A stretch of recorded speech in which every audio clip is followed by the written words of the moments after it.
Hey, Dr. Brown. Hey, Ashley. Can someone develop the mental game it takes to be a pro athlete?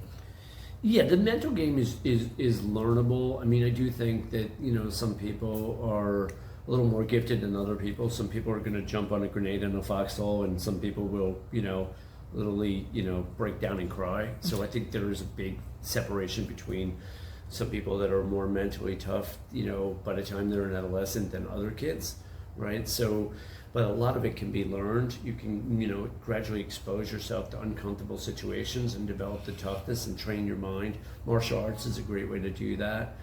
So is exposure, by traveling solo, eating solo, living internationally. There's a lot of ways to enhance your courage and train your focus. Meditative states can be really, really powerful, but you want exposure to lack of comfort on a consistent basis. Hey, Dr. Brett. Hey, Ashley. How do you help them? What is your role as a sports psychologist in terms of helping them negotiate contracts and things of that nature? Well, you mean in terms of pro athletes? Mm-hmm. It's really about, teaching them how to honor themselves and trust their instincts and their intuition and ask the right questions, right? So I'm always helping people, whether they're a pro or not, develop and trust their intuition. I'm asking questions like, what does your gut say? And then I'm also part sounding board there as they explore that process, but I'm helping them get really proactive and handle agents, managers, and so on, straight up, directly, and with a high level of proactivity. Awesome. Hey, Dr. Brown. Hey, Ashley. If an athlete feels like his career is sort of plateauing, how do you help them sort of get through that? Well, plateauing can occur anywhere, and so I like to help people change their states, revitalize their energy. So breath work, meditation, most of these athletes are exercising really well, but their relationships can affect their level of proactivity and their plateauing nature, right? Meaning you can get to a place where if you're eating poorly or drinking too much or partying too much or just not really paying attention to your energy level at the next level, then you're going to plateau. So really it's about enhancing your focus and enhancing your energy field. Yes. Hey, Dr. Brown. Hey, Ashley. Team is performing excellent. All the coach does is just give them negative feedback all the time. So what would you tell the coach?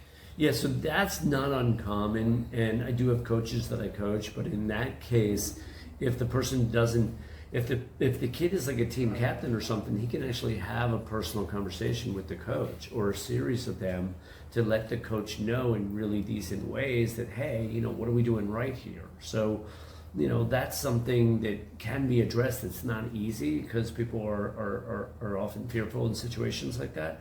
But so what? I'm teaching everybody to be proactive motherfuckers here, basically.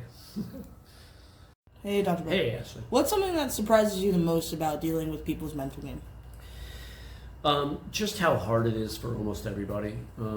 Almost everybody struggles with it. And, I've never interviewed Tiger Woods, but, Djokovic will say how hard it is. And the guy is probably the best on the planet, right? So it's not easy for anybody. And for the people that it appears to be easy, most of them, they've worked pretty hard on it. I suppose some people are a little bit more gifted, a little more clutch than other people, right? For sure. There are probably genetic components to it. Some people had better parenting around focus than other people.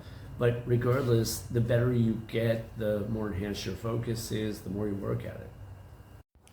Hey, Dr. Brown. Hey, Ashley. What's one of the things you find the hardest about encouraging people to eat healthy? Just so many Doritos options. And I always tell everybody, I love Doritos. So if you want to eat your Doritos, that's fine, but just don't do it every day. So we just want to make better and better choices more and more often, right? I'm constantly doing the sockeye salmon from Trader Joe's as just my protein source in the morning. And it's just amazing. It's such a better choice than the bagel or whatever, right? The waffles. So you're paying attention to the waffles. So you're paying attention to your energy level. Certain foods you eat, you burn clean, or certain foods you eat, you feel like crap right away. Hey, Dr. Brown. Hey, Ashley. As athletes get to higher levels, what are some of the biggest distractions they face? I mean, Trevor Bauer with the woman thing, that could be pretty rough, right? So you got to be really selective about who you're, sleeping with or who you're being with, right? So relationships are a huge distraction. They can be a source of obviously positive energy and inspiration, but you got to be really careful there about who you put in your inner circle, right? That one's super, super important. And then just the pressure you're putting on yourself at higher levels, there's just more expectations and higher pressure. And so that's why meditative states and getting centered and grounded in you is so fundamental.